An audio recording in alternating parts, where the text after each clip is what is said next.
লাভ, তার মানে মেয়েটা কাউকে ভালোবাসে আর ওই ছেলেটা এই কাজ করছে। মেয়েটা ভালোবাসার জন্য পাগল হয়ে গেছে। না, এভাবে বিপদে ফেলা রেখা যাওয়া যাবো না, আমারই কিছু একটা করতে হবে। থাকো বাবা, কান্না করে বন্ধু কই যাস তুই? বন্ধু একটু বাজারে যাইতাছি, ওই একটু অসুস্থ তো, আর ওর কিছু জিনিসপত্র লাগতো, এর জন্য বাজারে যাইতাছি। তুই এটা কি করলি? শেষ পর্যন্ত পাগল রে বিয়া করলি? দেশে কি মায়ের অভাব ছিল রে? দেখ বন্ধু, অপমান করিস না।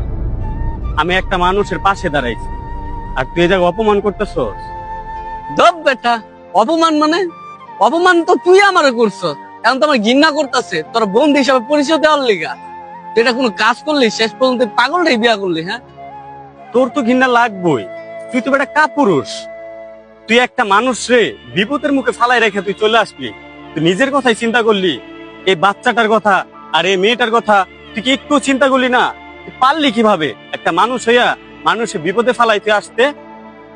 আমার জন্য তোমার অনেক কথা সহ্য করতে হচ্ছে, তাই না?